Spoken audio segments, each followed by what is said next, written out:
He saw them before he saw her. 3 little girls, identical, dark curls bouncing as they laughed. And then, their eyes. His eyes. The eyes of a man who'd never lost control, staring back at him from faces he'd never known existed. She stood there, silent, unbothered, like she'd been waiting 4 years for this exact moment. He divorced her without explanation, without mercy. She never told him she was pregnant. Now, the most powerful man in the city is about to discover that some debts can't be paid in blood or money, only in truth. And the truth, it has his face. Kang Minjai didn't do shopping malls. He controlled territories, not consumer spaces. His world was boardrooms veiled in cigar smoke, warehouses where shipments arrived under moonlight, penthouses with bulletproof glass overlooking cities that bent to his will. At 31, he was untouchable, unreachable. A ghost wrapped in a 3-piece suit and the kind of silence that made grown men confess sins they hadn't committed yet. But his sister had insisted. "Just this once, Appa," she'd said over the phone, her voice threading through layers of static and distance. "I need you to pick up a gift. I'm stuck in Seoul. You're the only one I trust." So here he was, surrounded by artificial light and the dull hum of 100 conversations he didn't care about. Bodyguards flanked him, 2 ahead, 2 behind, dressed like civilians but moving like soldiers. People noticed. They always did. Eyes flickered toward him, then away. Quickly, instinctively. He walked with purpose toward the luxury boutique on the 3rd floor, his mind already cataloging exit routes, blind spots, potential threats, old habits. Survival wired into muscle memory. And then he heard it. Laughter. Not just any laughter, the kind that shatters silence like glass against marble. Pure. Unfiltered. The sound of joy that didn't know fear yet. His feet stopped. He didn't choose to stop. His body simply refused to move forward. 3 little girls stood near the fountain in the center court, no more than 3 years old, wearing matching yellow sundresses that looked like bottled sunlight. They were identical. Same height, same curls that caught the light in soft, dark waves. Same rich brown skin that seemed to glow under the mall's fluorescent wash. But it was their eyes that made the world tilt. Sharp. Focused. Deep brown with flecks of amber that turned gold in certain light. His eyes. The same eyes that had stared back at him from mirrors in safe houses, prison cells, hospital beds. The eyes his father had passed to him before a bullet ended a dynasty. The eyes that haunted his enemies in their last moments. Those eyes were looking at a stuffed giraffe now, arguing in soft, animated voices about whose turn it was to hold it. Minjai's chest tightened. His breath caught somewhere between his lungs and his throat. Then he saw her. Standing 5 feet away, her back to him, dressed in a simple white blouse and dark jeans that somehow looked more elegant than anything in the boutique windows. Her hair was different, longer now, pulled into a low ponytail that swayed gently as she bent down to adjust one of the girl's ribbons. Amara, his ex-wife. 4 years. It had been 4 years since he'd signed the papers his lawyer placed in front of him without explanation. 4 years since he'd walked out of their penthouse and never looked back. 4 years since he'd last heard her voice. Not angry, not pleading, just asking one question he never answered. Why? She straightened up, and even from behind, he could see the quiet strength in her posture. The way she carried herself like a woman who'd learned to walk through storms and came out believing in sunshine. One of the bodyguards shifted beside him. "Sir?" Minjay didn't respond. Couldn't. Because one of the little girls, the one holding the giraffe, turned her head and looked directly at him. For 3 heartbeats, they stared at each other. A man who'd ended lives without flinching, and a child who didn't know what fear tasted like. She tilted her head, studying him the way he used to study opponents across poker tables. Then she smiled, small, curious, innocent. And something inside him, something he'd thought died the day he buried his father, cracked wide open. "Mommy," the girl said, tugging on Amara's hand. "That man is looking at us." Amara turned. The world stopped. Not metaphorically, not poetically. It actually stopped. The noise, the movement, the passage of time itself ground to a halt the moment her eyes met his. She didn't gasp, didn't stumble, didn't react the way people usually did when they saw Kang Min-jae after long absences, with fear, or reverence, or carefully calculated neutrality. She just looked at him. And in that look, he saw everything. 4 years of silence. 4 years of questions she stopped asking. 4 years of a life he knew nothing about, written in the small lines near her eyes that hadn't been there before. 4 years of raising 3 daughters alone, his daughters. The word hit him like a fist to the sternum. His daughters. "Girls," Amara said quietly, her voice steady in a way that made his own breath unsteady. "Stay close." The other two turned then, and Min-jae saw it again. His face reflected in miniature, in triplicate, in the children who shouldn't exist because he'd walked away before he could destroy them the way he destroyed everything he touched. But they did exist, and they were looking at him like he was just another stranger in a crowded mall. One of the bodyguards stepped forward. "Sir, we should leave," Min-jae said. His voice came out rougher than intended. "All of you, wait by the car." "Sir, now." They hesitated, then obeyed, because no one questioned Kang Min-jae twice. Amara watched them go, then turned her attention back to him. Her expression was unreadable, not cold, not warm, just present. Like she'd learned how to exist in a space where his presence didn't dictate the temperature anymore. "Kang Min-jae," she said. Not a question, just a statement of fact. Amara. Her name felt foreign on his tongue, like a language he used to speak fluently but had forgotten through disuse. "It's been a long time," she said. 4 years. 3 years and 7 months if we're counting. He almost smiled. Almost. "You always counted." Someone had to.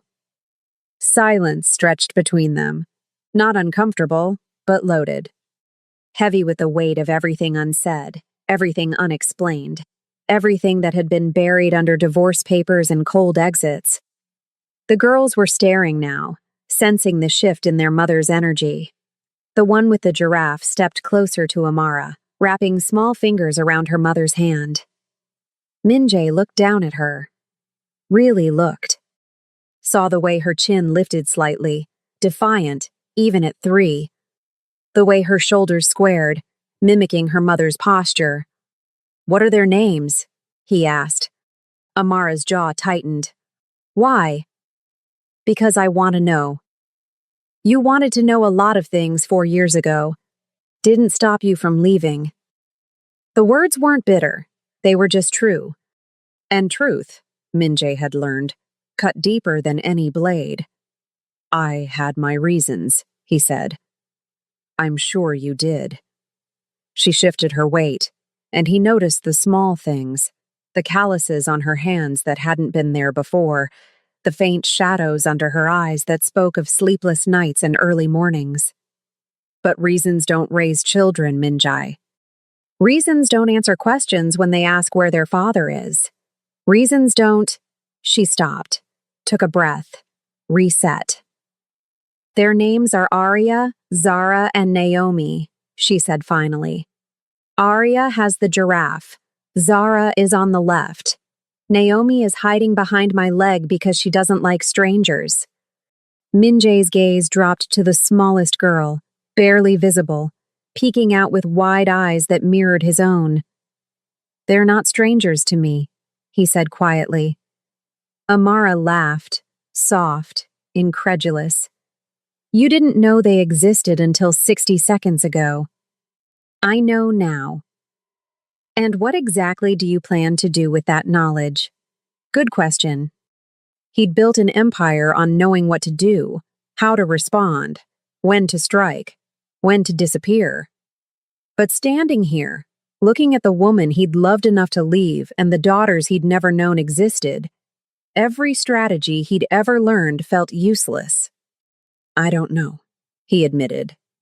It was the most honest thing he'd said in 4 years. Amara studied him for a long moment. Then she crouched down, eye level with the girls. Say goodbye to the nice man, she told them gently. We need to finish shopping. But Mommy, Arya said, still clutching the giraffe. He has sad eyes. Minjae felt something crack further. I know, baby, Amara whispered. Some people carry sadness. It's not our job to fix it. She stood, gathered the girls with practiced ease, and turned to leave. Amara. She paused, didn't turn around. I need to talk to you. You had 4 years to talk. I know. You chose silence. I know. Then live with it. She started walking. The girls followed, little hands in hers, yellow dresses disappearing into the crowd like sunlight fading at dusk. Minjae stood there, alone in the middle of the mall, surrounded by people who didn't matter, watching the only people who suddenly did walk away. And for the first time since he was 16 years old, standing over his father's grave, swearing to become untouchable, Kang Minjae felt something he'd forgotten how to name. Regret. Minjae didn't sleep that night. He sat in his penthouse office on the 42nd floor, city lights bleeding through floor-to-ceiling windows, a glass of whiskey untouched on the mahogany desk in front of him. The room was silent except for the low hum of climate control and the distant pulse of traffic far below. His phone sat beside the whiskey, screen dark. No calls. No messages. Just the weight of a number he hadn't dialed in 4 years, saved under a name he'd told himself he'd deleted but never actually could. A. His head of security, Day One, had already delivered the report. Efficient. Thorough. No questions asked because Kang Minjae's people knew better than to question. Amara Cross, age 29. Residence, small apartment complex in Brooklyn Heights. Occupation, freelance graphic designer, works from home. No criminal record, no debts, no romantic entanglements. Triplet daughters, Arya, Zara, Naomi. Born February 14th. Minjae had stopped reading there. February 14th, 9 months after he'd left, she'd been pregnant. Carrying 3 lives inside her while he signed papers that erased their legal connection. She'd gone through every appointment, every sleepless night, every fear and milestone alone. And she'd never told him. He should have been angry. Part of him wanted to be. But rage required righteousness, and Minjae had forfeited that the moment he walked out without explanation. The intercom buzzed. Sir? Daewon's voice crackled through. Your sister is online too. Minjae pressed the button, put her through. A click. Then Ji-eun's voice, bright and unbothered despite the 13-hour time difference. Did you get the gift? Minjae looked at the empty space on his desk where a wrapped box should have been. No. Appa. She sighed. I sent you to one store, literally one. I got distracted. By what? You don't get distracted. You're like emotionally unavailable wall man. Nothing distracts you. He almost smiled. Almost. I saw Amara. Silence. Long enough that Minjae checked to make sure the line hadn't dropped. Ji-eun? Amara, she repeated slowly, like testing the weight of a name she hadn't spoken in years. As in, your ex-wife, Amara. Yes. The woman you divorced for absolutely no reason and refused to talk about ever again? Yes. Wow. He could hear her shifting, probably sitting up in whatever hotel bed she was calling from. How is she? She has children. Another pause, shorter this time. Oh, 3 of them, girls, identical triplets. That's nice? I mean, good for her. Moving on, fresh start, all that. They're mine, Ji-eun. The silence that followed was so absolute, Min-jae could hear his own heartbeat. Say that again, Ji-eun said finally, her voice stripped of all its usual lightness. The girls, they're my daughters. Are you sure? I saw them. They have my eyes. Lots of people have brown eyes, Appa. Not like these. He closed his own eyes and the image was still there. 3 small faces, 3 identical gazes, 3 versions of a future he'd tried to prevent by leaving. I'm sure. Ji-eun exhaled slowly. She never told you? No. Why? I don't know. Did you ask? She wouldn't talk to me. Shocking, Ji-eun said dryly. Man abandons wife without explanation. Wife doesn't want to chat 4 years later. Truly mysterious. Min-jae picked up the whiskey, didn't drink it, just held the glass, feeling its weight. I need to fix this. Appa. Ji-eun's voice softened. Some things can't be fixed. Some doors, once you close them, I need to try. Why? Because they're my daughters. They've been your daughters for 3 years, and you didn't know. They had birthdays, first words, first steps, all without you. Why does seeing them suddenly change everything? Because it does. Ji-eun sighed again, but this time it was the sigh of someone who knew her brother well enough to recognize immovable will when she heard it. What are you going to do? I don't know yet. Well, figure it out fast. And maybe this time, don't disappear without explaining yourself? She hung up before he could respond. Min-jae set the phone down, stared at it, then opened his contacts and scrolled to the name that had haunted him for 4 years. His thumb hovered over the call button. Then he set the phone down again. Because Ji-eun was right about one thing. Some doors, once closed, couldn't be opened with brute force. They required something he'd spent his entire adult life learning not to show. Vulnerability. Amara didn't sleep well either. She lay in her small bedroom, walls painted soft cream, a window overlooking the street where distant sirens occasionally shattered the quiet, and stared at the ceiling. The girls were asleep in the next room. Arya snoring softly, Zara sprawled like a starfish, Naomi curled into the smallest possible ball. She'd checked on them twice already, even though they were fine, safe, loved. But seeing Min-jae had cracked open something she'd carefully sealed away. She'd known this day would come eventually. You couldn't raise triplets with their father's exact face and expect to hide forever. But she'd hoped for more time, more preparation, more something. Instead, she'd gotten a shopping mall and 60 seconds of eye contact that felt like falling through ice. Her phone buzzed on the nightstand. She picked it up, expecting a client email or a notification from the girls' preschool portal. Instead, it was a text from an unknown number. We need to talk. She stared at the screen. No name, no context. But she knew. Of course she knew. Because only one person in her life delivered demands disguised as requests with that kind of cold certainty. She typed back, "There's nothing to talk about." 3 dots appeared, disappeared, appeared again. Please. The word sat there on her screen like a foreign object. Kang Min-jae didn't say please. He said do this, or handle that, or nothing at all. But never please. She should have ignored it, blocked the number, gone to sleep and pretended the mall encounter had been a fever dream. Instead, she typed, "How did you get my number? Does it matter?" Yes. Another pause. Then, I have resources. Of course he did. Minjai had always had resources. Money, connections, people who owed him favors they'd never finish repaying. That was the world he lived in. A world she'd briefly touched before realizing it would swallow her whole if she stayed. One conversation, he sent. That's all I'm asking.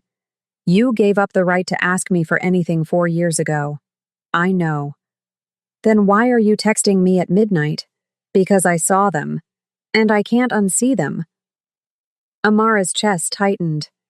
She'd known, from the moment Arya pointed him out, from the moment their eyes met across that fountain, that this would change everything. You couldn't show a man like Minjai that he had daughters and expect him to just walk away again, even if walking away was exactly what he was best at. One conversation, he sent again. You pick the time and place. I'll come alone. You don't do alone. For this I will. She sat up, pulling her knees to her chest, phone still glowing in her hand. Every instinct screamed at her to refuse, to protect the quiet, stable life she'd built from the ruins of their marriage, to keep the girls safe from the man whose world was made of shadows and unspoken threats. But another part of her, smaller, quieter, buried under years of single parenthood and survival, whispered something else. He's their father. Don't they deserve to know? She typed slowly. Tomorrow, 2 p.m., Brooklyn Bridge Park, Pier 1. And if you bring anyone, I walk. His response came immediately. I'll be there. Amara set the phone down, stared at it like it might explode. Then she lay back down, closed her eyes, and tried to pretend she wasn't terrified of what tomorrow would bring. Minjai arrived 15 minutes early. The park was crowded.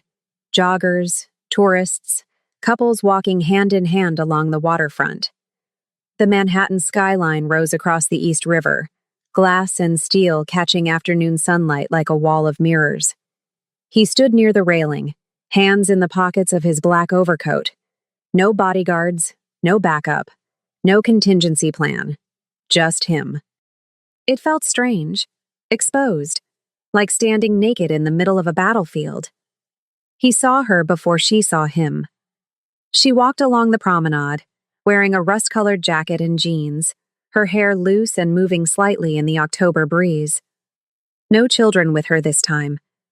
Just Amara, alone, looking like someone who'd learned how to carry the weight of the world without letting it show. She spotted him, stopped. For a moment, neither of them moved.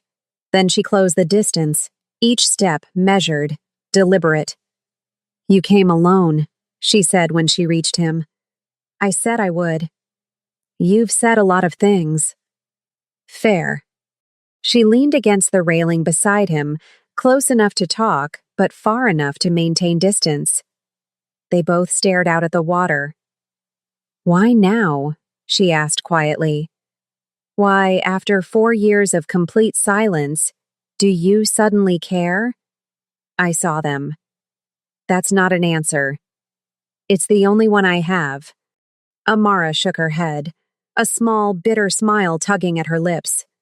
You're unbelievable. You know that? I've been called worse. I'm sure you have. Silence settled between them, broken only by the distant sound of a ferry horn and the rhythmic lap of water against the pier. I didn't tell you I was pregnant, Amara said finally, because you left. You signed those papers and disappeared like I was a problem you solved. So I solved my own problem. They're not a problem. No, she agreed. They're not. They're the best thing that ever happened to me, but you don't get to know that. You don't get to show up and suddenly want to be part of their lives because you feel guilty. It's not guilt. Then what is it? Minjai turned to face her fully, saw the walls she'd built, higher, stronger than anything he could break through with money or influence. I left because I thought I was protecting you, he said. She laughed. No humor in it. Protecting me from what? From me. From my world. From what I am. And what are you, Minjai? He held her gaze. Someone who destroys everything he touches. Well, congratulations, she said softly. You succeeded. The words hit like a blade between ribs. I'm sorry, he said. And he meant it. Every syllable. Amara looked at him for a long time. Then she turned back to the water. Sorry doesn't change the past. I know. Sorry doesn't erase 4 years. I know. Sorry doesn't make you a father. I know that too. She exhaled slowly. Then what do you want from me? A chance. To do what? To be what I should have been from the beginning. Amara closed her eyes. You have no idea what you're asking. Then tell me. She opened her eyes, and in them, he saw exhaustion, fear, and something else, something that looked dangerously close to hope. They ask about you sometimes, she said. Not by name. They don't know your name. But they ask why they don't have a daddy like the other kids at preschool. Minjay's throat tightened. What do you tell them? I tell them that some families look different, that love doesn't always come in the same shape. Do they believe you? They're 3, Minjai. They believe everything I say. She paused. For now. What happens when they stop believing? I don't know. Her voice cracked slightly. I've been trying not to think about it. Minjay looked down at his hands that had signed contracts, held weapons, built an empire on silence and strategy. Hands that had never held his daughters. Let me meet them, he said. Properly. Not as a stranger in a mall. And then what? You show up for a day, play the doting father, and disappear when things get complicated? Because that's what you do, Minjay. You run. I won't run. How do I know that? You don't. At least he was honest. Amara turned to face him fully now, arms crossed, defenses locked in place. If I let you into their lives, and that's a massive if, you don't get to do this halfway. You're either all in, or you stay gone. I won't let you break their hearts the way you broke mine. I understand. Do you? She stepped closer, and for the first time, he saw anger flash in her eyes. Real, raw anger. Because being a parent isn't a business deal. It's not something you can delegate or strategize. It's showing up every single day, even when it's hard. Especially when it's hard. It's putting them first. Always. No matter what. Can you do that? Minjay met her gaze. I don't know, he said, but I want to try. Amara stared at him. Searching for something. Sincerity, maybe. Or proof that he was still the man who'd walked away without looking back. Whatever she found, it made her shoulders drop slightly. One meeting, she said finally. Supervised. At my apartment. And if you scare them, or upset them, or make them feel anything less than safe, you're done. Understood? Understood. And Minjai? She held his gaze. If you hurt them, I will make you regret every decision you've ever made. I don't care who you are or what you're capable of. He believed her. Because the woman standing in front of him wasn't the same woman he'd married. That woman had been softer, more willing to bend. This woman was steel wrapped in grace, and she terrified him in the best possible way.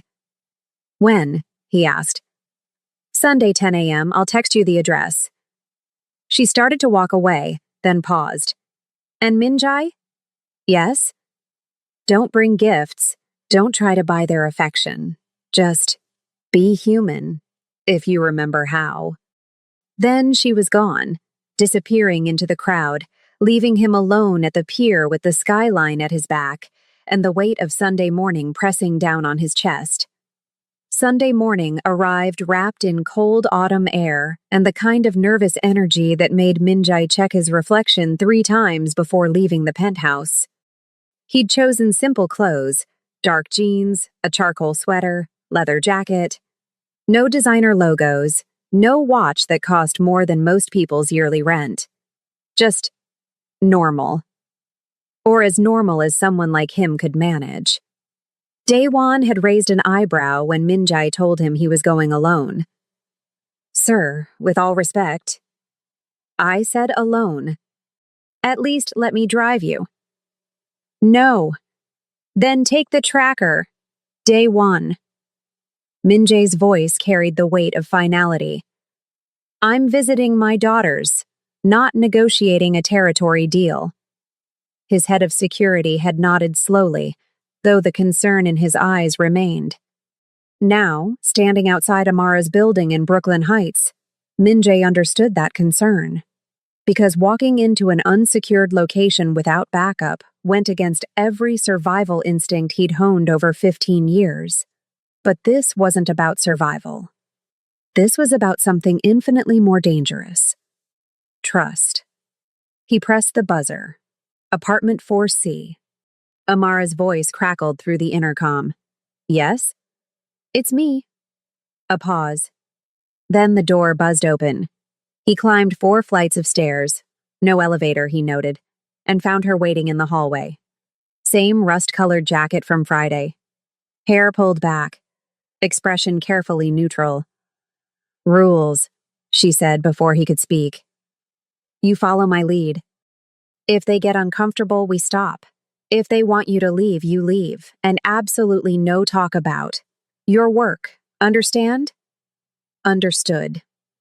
She studied him for another moment, then opened the door. The apartment was small but warm.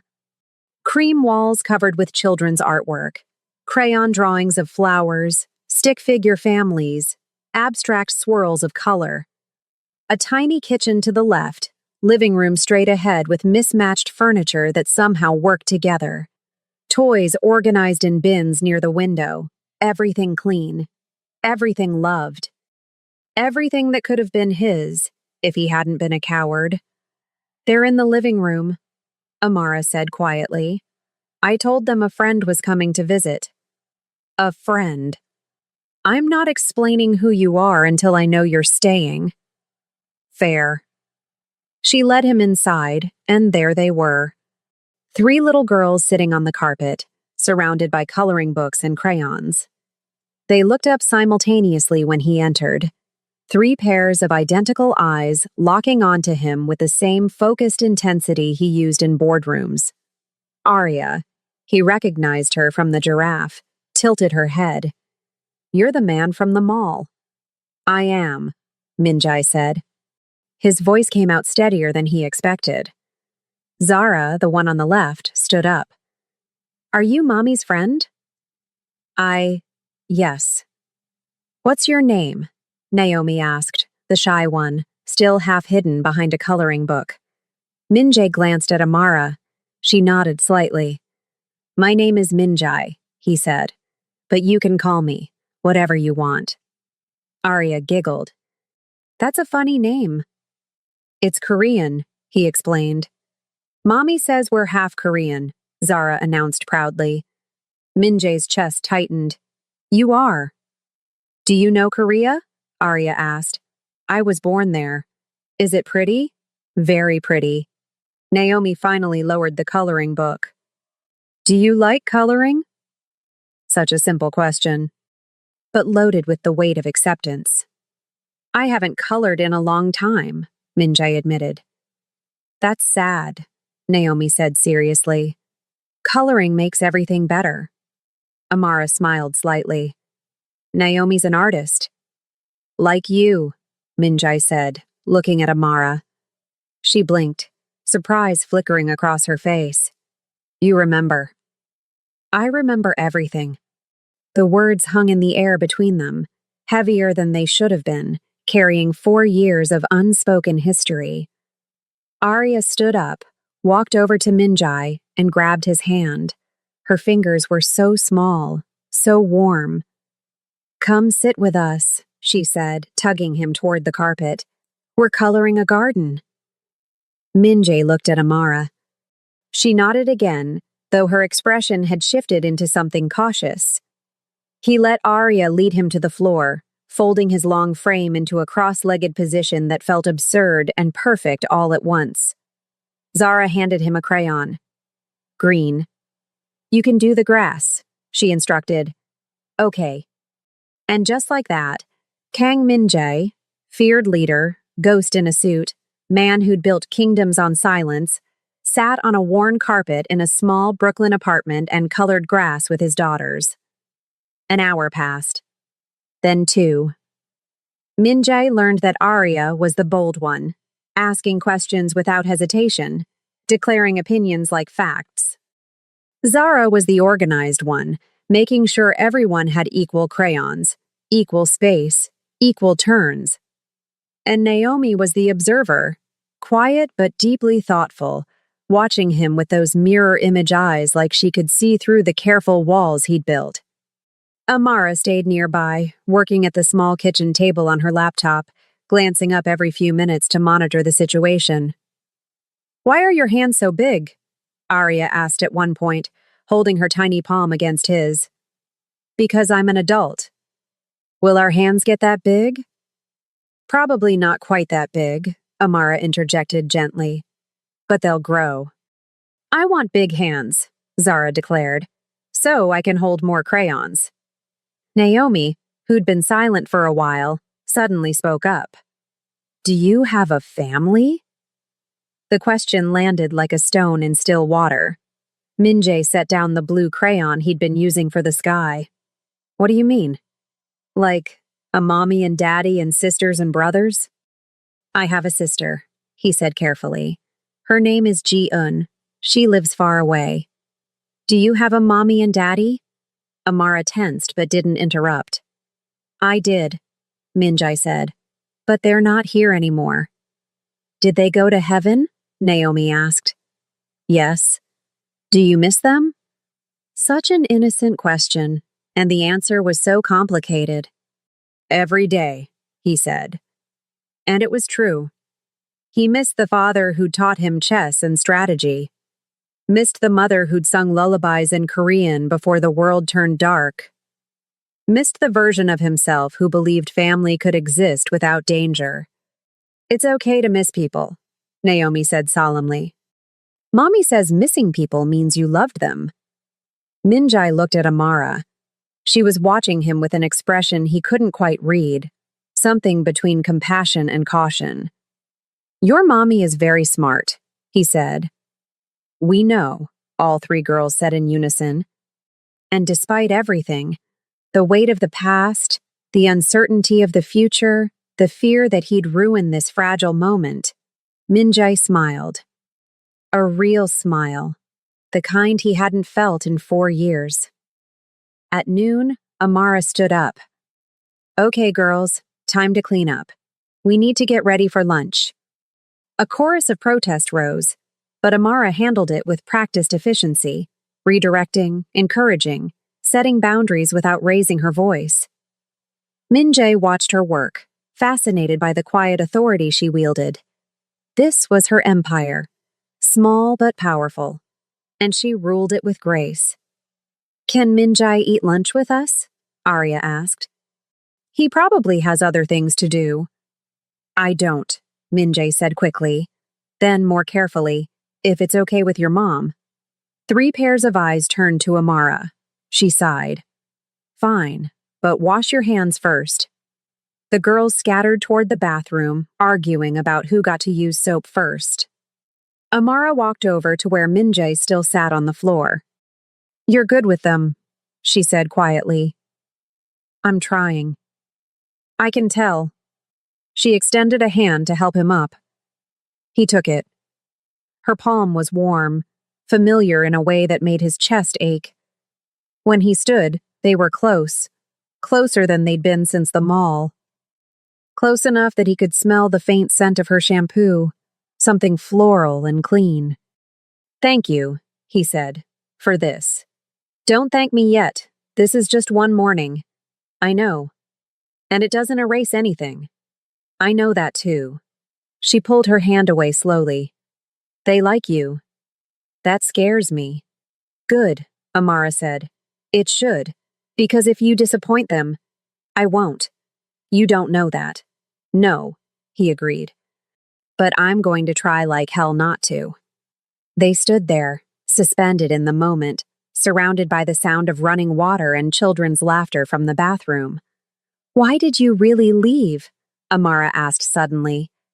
And don't give me the protecting you excuse. I want the truth. Min-jae looked down at his hands that had done terrible things, hands that had just colored gardens with crayons. Because my father died protecting his family, he said.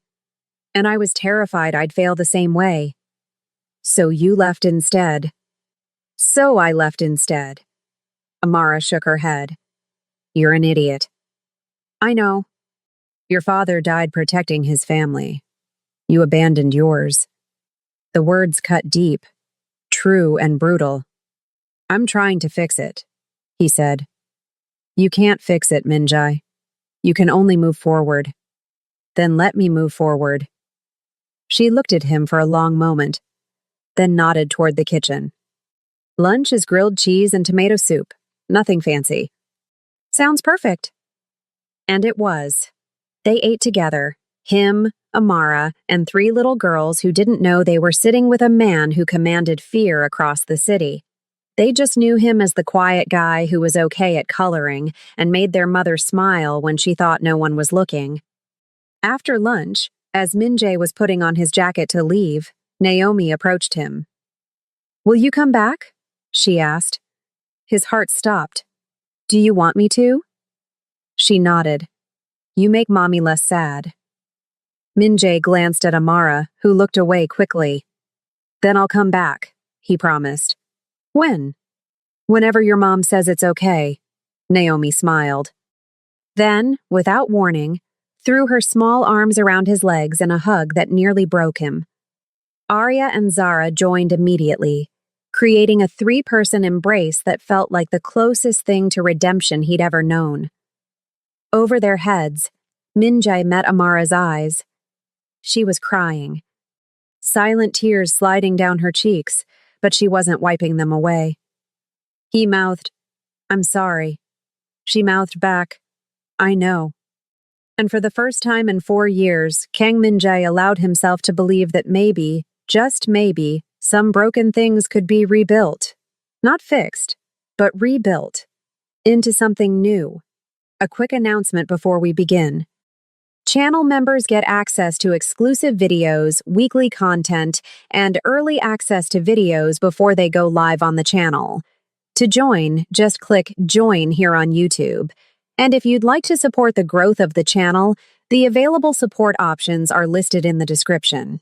Let's start. 3 weeks became 3 months. Min-jae visited every Sunday at 10 a.m.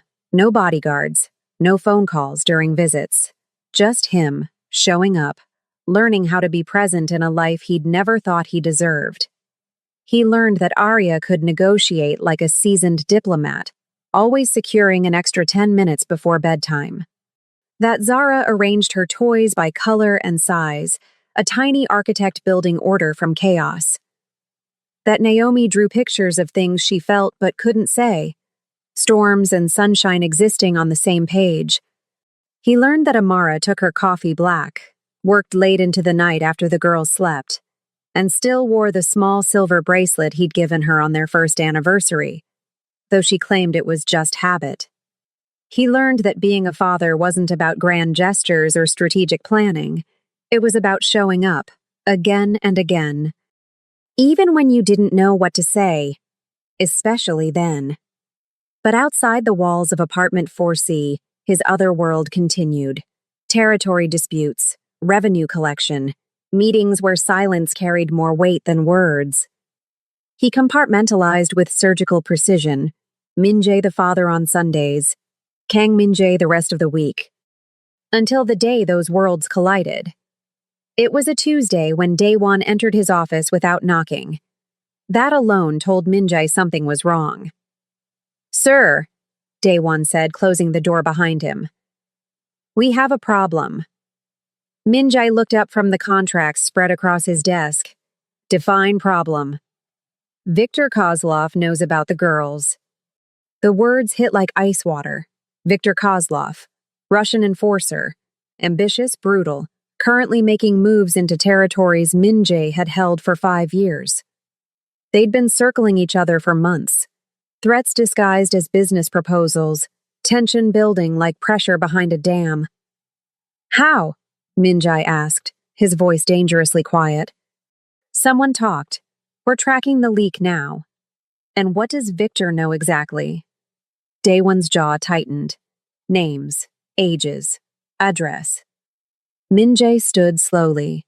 The city stretched out behind him through the windows. Millions of lights that suddenly felt like a million vulnerabilities. Get a protection detail on Amara's building. Discreet. She doesn't know they're there. Already done, sir, but there's more. Of course there was. Viktor sent a message. He wants a meeting. Says if you don't come, he'll send his regards to apartment 4C. Minjai's hands curled into fists on the desk. When? Tonight. Pier 76. Midnight. A warehouse. Isolated. Every tactical disadvantage. Which meant Viktor wanted blood, not conversation. Tell the team to prepare, Minjai said. Full defensive protocol. Sir? Day One hesitated. Maybe we should move them, the woman and the girls, somewhere secure until this is resolved. Minjai considered it, then shook his head. Amara would never agree. And forcing her would break the only trust I've managed to build. With respect, trust doesn't matter if they're dead. Trust is the only thing that matters. Day One nodded slowly. Then we end this tonight. We end this tonight, Minjai agreed. He texted Amara at 6 p.m. Can't make it Sunday. Something came up. She replied an hour later. Everything okay? He stared at the message. Wanted to tell her everything. That men who dealt in violence and territory knew where she lived, knew her daughter's names, knew exactly how to hurt him. Instead, he wrote, yes. Just work. Another lie. Another brick in the wall he'd rebuilt between them. But this time, he told himself, the lie was protection. 3 dots appeared, disappeared, appeared again. The girls will miss you. His chest tightened. I'll make it up to them. You better. Then, Minjai? Yes? Be careful. He stared at those 2 words for a long time. Always, he lied. Pier 76 at midnight was exactly what Minjai expected. Abandoned warehouses, broken glass catching moonlight, the East River lapping against rotted wood. He arrived with Day One and 4 others, all armed, all ready. Viktor was already there, flanked by 6 of his own men. Tall, broad-shouldered, with the kind of face that advertised violence as a lifestyle choice. Kang, Viktor said, his accent thick, amused. You came. You threatened my family. Family? Viktor laughed. You mean the woman you divorced and the bastards you abandoned? Minjai's jaw clenched, but he didn't rise to the bait. What do you want, Viktor? What everyone wants. Respect, territory, power. He lit a cigarette, smoke curling into the cold air. You've had a good run, Kang. But times change. Empires fall. Not mine. No? Viktor took a long drag. I could have your little girls picked up tomorrow. Pretty things. Same eyes as you, I hear. Shame what could happen to pretty things in this world. The threat was clear, visceral, designed to provoke. And it worked. Minjai moved before thought, closing the distance between them in 3 strides, grabbing Viktor by the collar, slamming him against the warehouse wall. Touch them, Minjai said, his voice low and lethal, and I will erase every trace of you from this city. Your men, your territory, your name, everything. Viktor smiled through the pressure on his throat. There he is, the real Kang Minjai.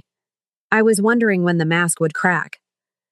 Daewon appeared at Min Jae's shoulder. Sir, not worth it.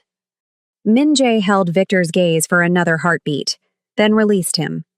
Victor straightened his jacket, still smiling. Here's the deal. You give me the Brooklyn waterfront operations, all of it. And I pretend I never heard about apartment 4C. And if I refuse, then I visit your family, have a conversation. Maybe they'll be more reasonable than you. Every muscle in Min Jae's body screamed to end this, to eliminate the threat permanently. But violence here, now, would start a war. And wars meant collateral damage, meant Amara and the girls caught in crossfire. You have 48 hours, Victor said. After that, I stop asking nicely. He walked away, his men following, leaving Min Jae standing in the shadows of the pier with a choice that felt like drowning.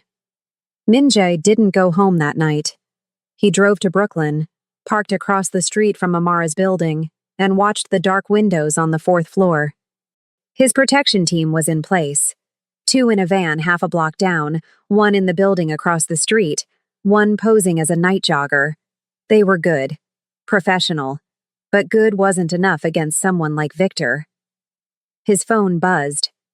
Daewon. What's the call? Min Jae typed, I need options. Option 1. Give him Brooklyn. We rebuild elsewhere. Option 2. We move the family. Secured location. Round-the-clock protection. Option 3. A long pause. Then, we eliminate the threat. Min Jae stared at the words. Option 3 meant war, meant bodies, meant becoming exactly what he'd tried to protect Amara from 4 years ago. But it also meant his daughters could sleep safely. Meant Amara didn't have to look over her shoulder. Meant the life he was trying to build wouldn't be held hostage by men like Victor Kozlov. He was still staring at the phone when the light in Amara's apartment turned on. 4th floor, living room window. He checked his watch. 2:47 a.m. Then his phone rang. Amara's name on the screen. He answered. Is everything okay? I could ask you the same thing. Her voice was quiet, careful. There's a man across the street sitting in a car. Has been for 3 hours. Want to tell me why? Of course she'd noticed. It's nothing, he said. Min Jae, don't lie to me. Not about this. He closed his eyes. I'm handling something. It's complicated. Does it involve me and the girls? Silence. Min Jae, does it involve us? Potentially. He heard her inhale sharply. Are we in danger? Not if I handle this correctly. That's not an answer. Amara, come upstairs. What? You heard me. Come upstairs. If we're having this conversation, we're having it face to face. The line went dead. Min Jae sat there for a moment, then got out of the car and crossed the street. She was waiting at the door when he reached the 4th floor, wearing sweatpants and an oversized Columbia hoodie, hair tied back, eyes sharp despite the hour. Inside, she said. He followed her into the apartment. Everything was dark except a small lamp in the corner. Amara turned to face him, arms crossed. Talk. So he did. He told her about Victor, about the threats, about the protection team, about the choice he was facing. When he finished, Amara was silent for a long time. So let me get this straight, she said finally. Because you're involved in whatever you're involved in. Some Russian gangster knows where we live and is threatening my children. Our children. Don't. Her voice cracked. Don't you dare claim them now as leverage in your guilt. That's not. This is exactly what I was afraid of. She kept her voice low, conscious of the girls sleeping in the next room, but fury radiated from every word. This is why I didn't tell you I was pregnant. Because your world, it destroys everything it touches. I'm fixing it. By doing what? Giving up your territory? Starting a war? moving us like we're chess pieces? By protecting you. I don't need your protection, Minjai. I need you to not bring danger to my door in the first place. The words hung between them, brutal and true. You're right, he said quietly. She blinked. What? You're right. This is my fault. All of it. And I'm sorry. Amara's anger wavered, replaced by something that looked like exhaustion. Sorry doesn't fix this. I know. She walked to the window, stared out at the street below. What are you going to do? Whatever it takes to keep you safe. Even if it means going back to being the person you were? The person who walked away? Minjai stepped closer. I'm not walking away. Not this time. Then what? He stood beside her at the window. I'm ending this. Permanently. Amara turned to look at him, and in her eyes he saw fear. Not for herself, for him. Don't do anything stupid, she said. Define stupid. Don't die trying to fix something that might not be fixable. They're worth it, he said. You're all worth it. Amara's expression softened slightly. They ask about you, you know, during the week. When is Minjai coming? Why can't he visit more? Does he like us? His throat tightened. What do you tell them? I tell them you're busy, that you care about them very much, that sometimes grown-ups have complicated lives. Do they believe you? For now. She paused. But, Minjai, if you're going to be in their lives, you have to actually be in their lives. Not just Sundays, not just when it's convenient, and definitely not if it means they'll lose you to violence. I understand. Do you? Because I lost you once already. I survived. But them? She glanced toward the bedroom where 3 little girls slept, unaware of the storm gathering around them.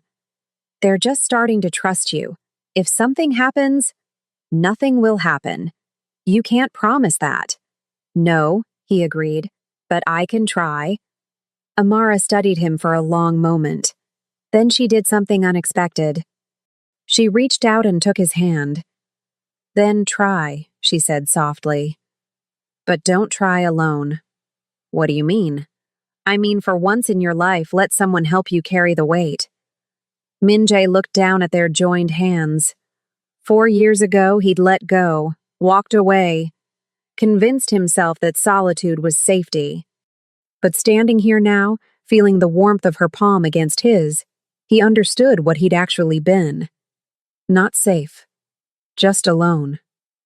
Okay, he whispered. Okay? I'll try not to do this alone. Amara squeezed his hand once, then released it. Go, she said. Handle whatever you need to handle, but Minjai? Yes? Come back. They need you. She didn't say I need you, but he heard it anyway. Minjai didn't sleep.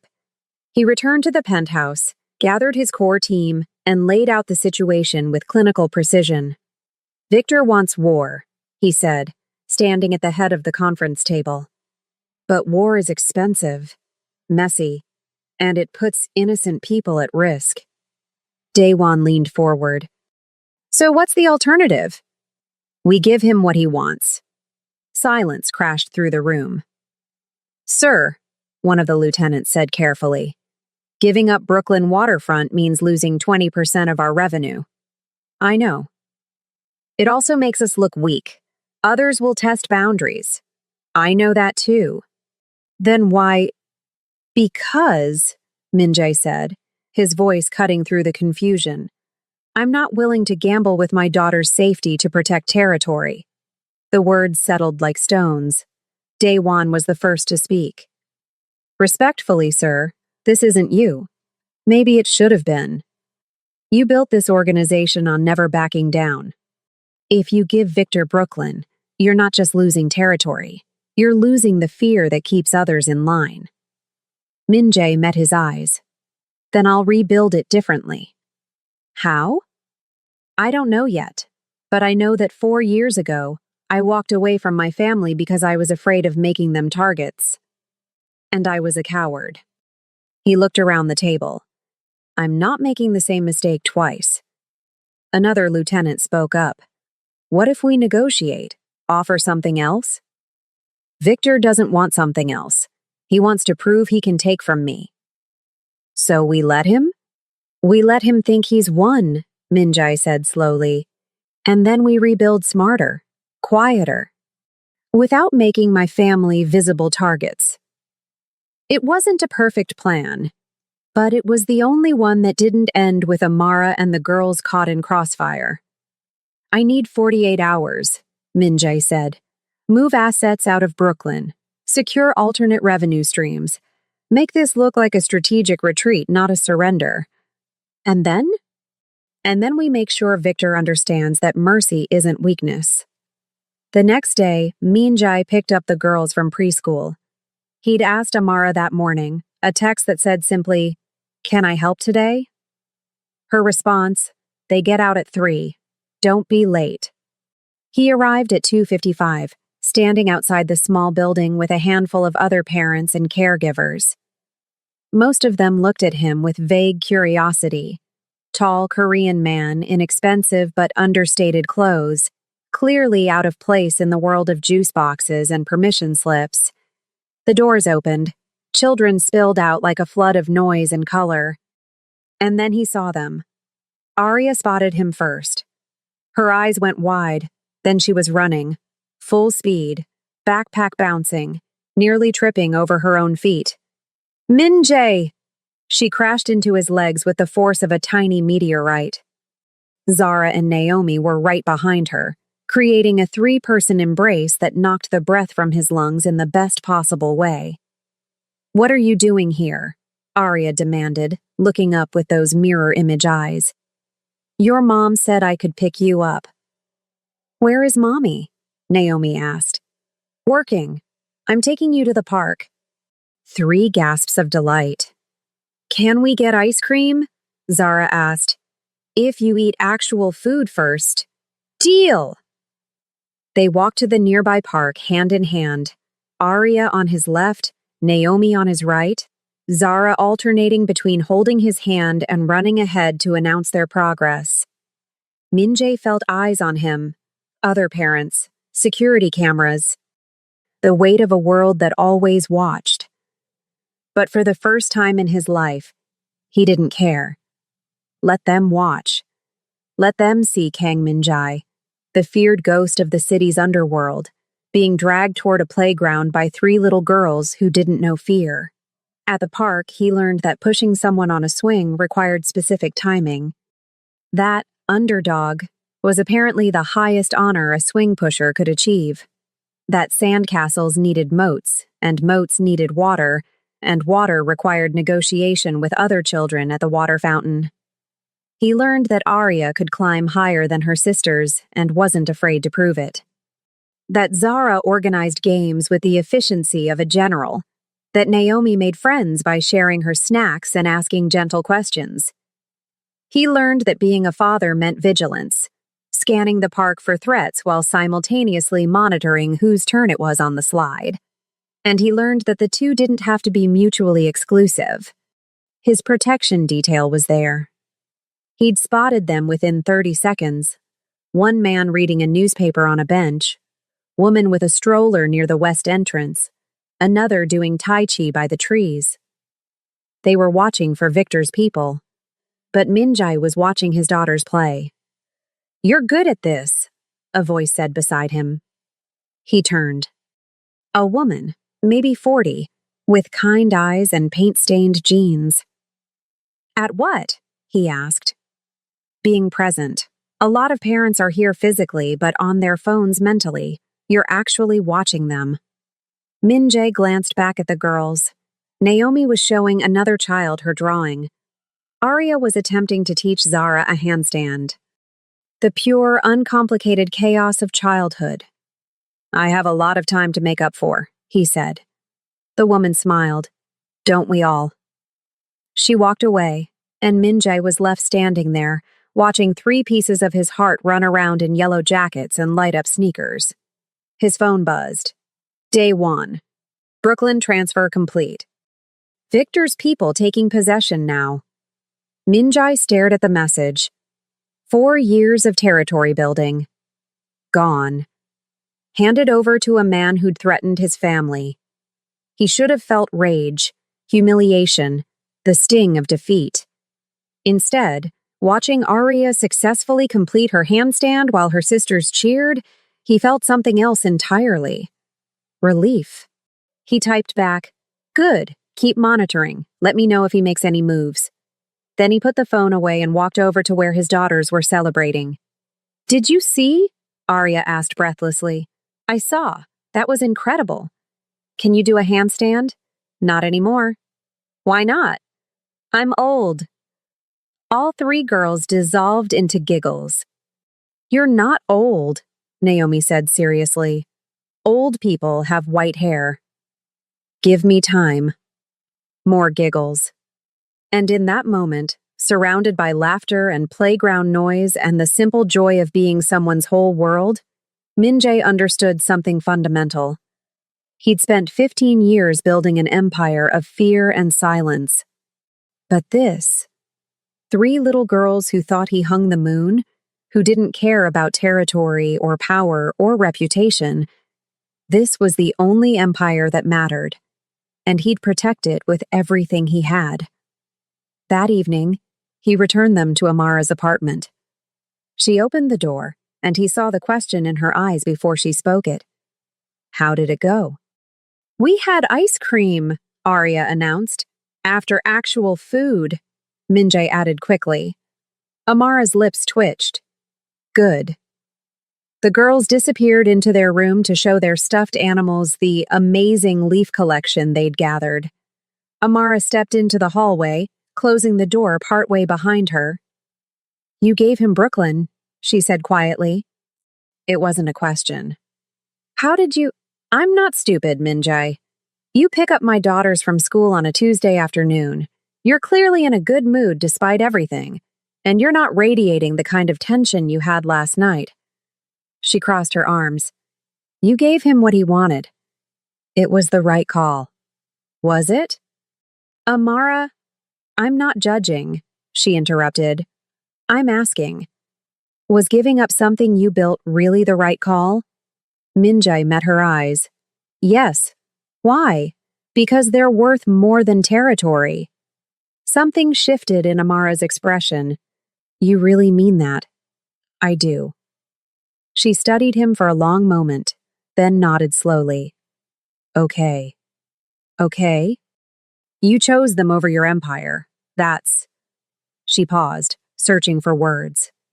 "That's not the man I divorced." "Good, because he was an idiot." Amara laughed, soft, unexpected, genuine. "He really was," she agreed. They stood there in the hallway, close enough to touch but not touching, the sound of the girls' voices drifting through the door. "Minjae? Yeah? Thank you. For today. For all of it. You don't have to thank me." "I do. Because you didn't have to show up. But you did. And you keep showing up." "I'm going to keep showing up," he promised. Amara looked at him with an expression he couldn't quite read, something between hope and fear, and maybe, just maybe, the beginning of forgiveness. "I know," she said softly. Then she turned and went back inside, leaving him in the hallway with the warmth of her words and the weight of a choice that felt, for once, absolutely right. 6 months later, Minjae stood in the kitchen of a house he'd bought 3 weeks ago. 4 bedrooms, backyard with actual grass, quiet street in a neighborhood where children rode bikes and people knew their neighbors' names. A house, not a penthouse, not a fortress, a home. He was attempting pancakes. "You're burning them," Arya observed from her perch on the counter. "I'm aware." "Why don't you flip them?" "I'm waiting for the bubbles." "What bubbles?" "The recipe says to wait for bubbles." "There are bubbles." "Those are the wrong kind of bubbles." Arya giggled. "How can bubbles be wrong?" "I don't know. but these ones are. Zara wandered in, carrying a book about dinosaurs. Mommy makes better pancakes. Everyone makes better pancakes than me, Minjai admitted. Then why are you making them? Naomi asked, appearing in the doorway. Because your mom is sleeping, and it's Sunday. And Sundays mean pancakes. Even bad pancakes? Especially bad pancakes.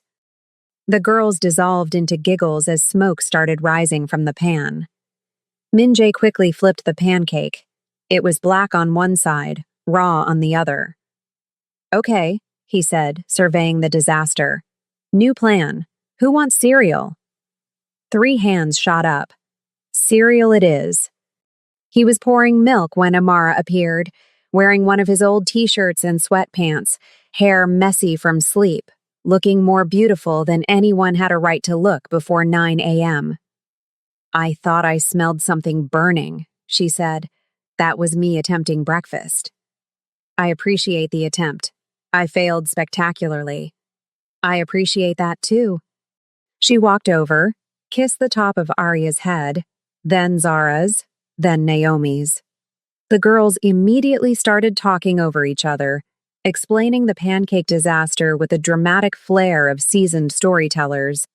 Amara caught Minjai's eye over their heads and smiled. That smile still destroyed him. Every single time.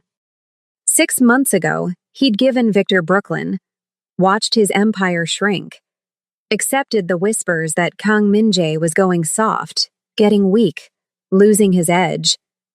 And he'd never been happier. Because he'd gained something infinitely more valuable. This. Morning chaos. Burned pancakes.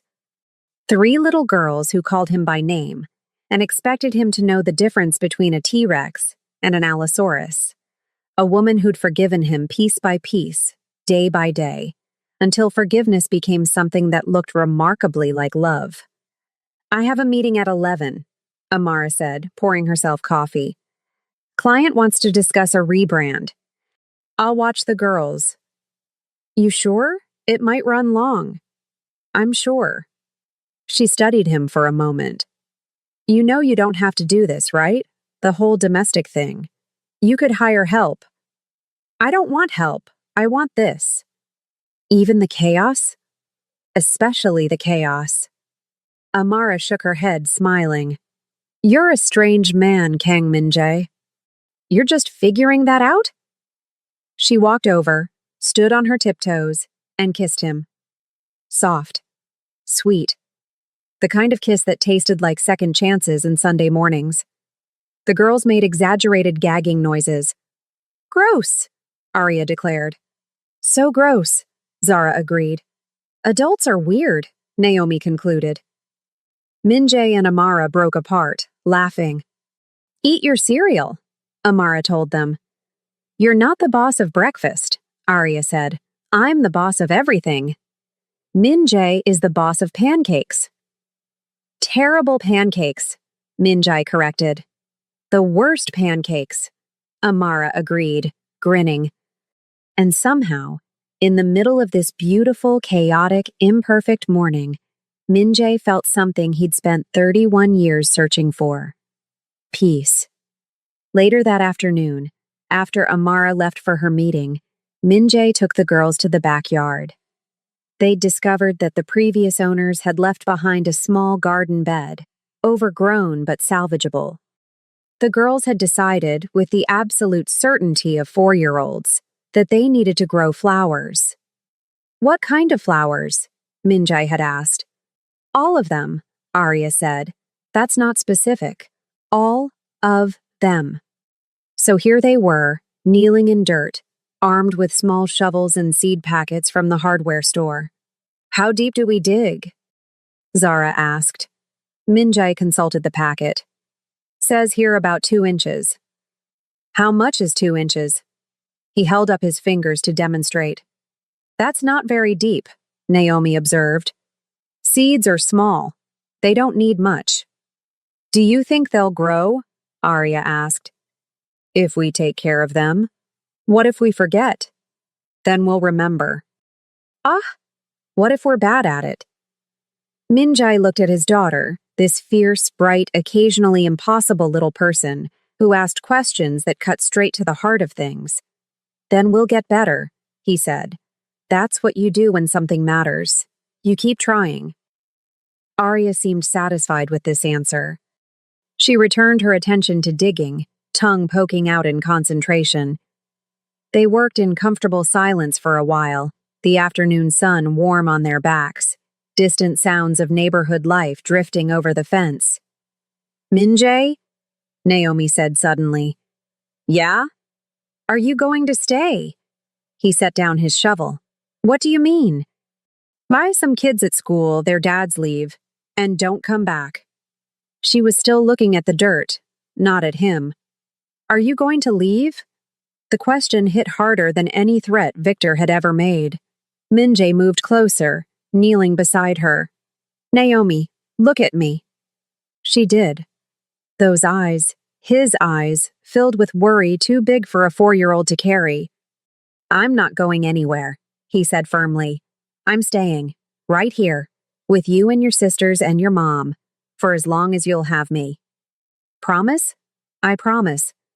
Even when we're annoying? Especially when you're annoying. A small smile. We're pretty annoying. The most annoying, he agreed solemnly. Naomi threw her arms around his neck, getting dirt all over his shirt. He didn't care. Arya and Zara joined the hug without needing an invitation, creating a tangle of small limbs and laughter, and the kind of love that didn't require explanations. When they finally pulled apart, Arya had dirt on her face. You have dirt on your face, Minjai said. So do you. He wiped his cheek. His hand came away muddy. We're all dirty, Zara announced happily.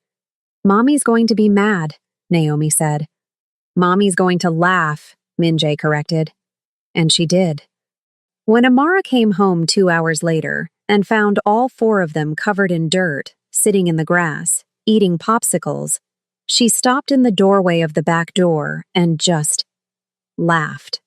Real laughter. The kind that lit up her whole face. I was gone for 3 hours, she said. 3 hours is a long time, Minjai replied. Clearly. She walked over, surveyed the garden bed, now planted, watered, marked with handwritten signs declaring Arya's flowers, and Zara's flowers, and Naomi's flowers. You actually planted them. We did. Think they'll grow? If we take care of them? Amara looked at him, really looked. And in her eyes he saw everything they'd been through. The marriage, the divorce, the years apart, the slow rebuilding. You've changed, she said quietly. Is that bad? No. She reached out, brushed dirt off his shoulder. It's good. Really good. Good enough to maybe try this, officially? Her hand stilled. Try what? This. Us. Not as ex-husband and baby father, but as partners in all of it. Amara's breath caught.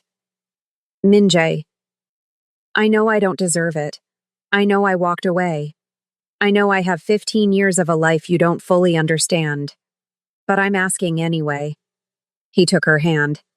Give me another chance. A real one. The girls had gone quiet, sensing the weight of the moment even if they didn't understand it. Amara looked at their joined hands, then at the girls, then back at him. I'm scared, she whispered. Me too. What if you leave again? I won't. You don't know that. No, he agreed. But I'm promising anyway, because you and these girls, you're everything. And I'm never stupid enough to walk away from everything twice. A tear slid down Amara's cheek. You're going to have to work for this, she said. It's not just about showing up on Sundays anymore. I know. You're going to have to let me in, really in, no more walls. I know. And if you hurt them, you'll make me regret every decision I've ever made. I remember. Amara laughed through her tears. Damn right I will. So is that a yes? She looked at him for a long moment. Then she smiled, tremulous, hopeful, brave. It's a yes. The girls erupted in cheers, though Min-jae suspected they just liked the energy, not the actual content. He pulled Amara close, kissed her forehead, and felt the last piece of something broken finally click back into place. I love you, he said. I should have said it 4 years ago, but I'm saying it now. I love you. I love them. And I'm not going anywhere. I love you too, Amara whispered, even though you make terrible pancakes. Especially because I make terrible pancakes. She laughed against his chest, and he held her there, surrounded by 3 little girls and a garden that might grow, in a backyard that was theirs, in a life he'd never thought he deserved. Kang Min-jae had built an empire of fear and silence. But this small, chaotic, perfectly imperfect family, was the only empire worth keeping. And he would protect it with everything he was, not as a ghost in a suit, but as a father, a partner, a man who'd learned that strength wasn't about walls, it was about letting people in and staying. Epilogue.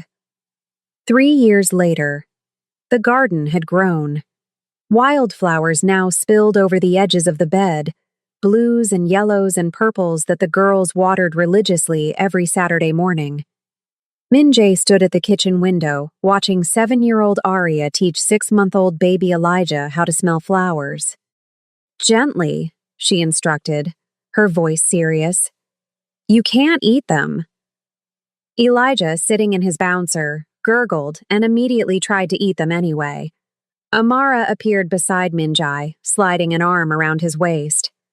She's going to be a great big sister, she said. They all are. Indeed, Zara was organizing a flower show with elaborate categories, and Naomi was drawing a sign that said, Welcome to the garden, in careful letters. You happy? Amara asked. Min-jae looked at her, his wife of 2 years, mother of his 4 children, the woman who'd given him more chances than he deserved. Impossibly, he said. She smiled, kissed him, pulled away when Elijah started crying. Duty calls, she said. I've got him. Min-jae walked outside, scooped up his son, and was immediately mobbed by 3 daughters who wanted to show him everything. The flowers, the sign, the elaborate ranking system. And standing there, holding his baby son while his daughters talked over each other in joyful chaos, Min-jae understood something he'd spent 35 years learning. Power wasn't about control. Love wasn't about walls. And family was about showing up every single day. Even when it was hard. Especially when it was hard. He'd walked away once, but never again. Because this beautiful, messy, perfect life was the only empire that mattered. And he was finally home. A quick announcement before we begin.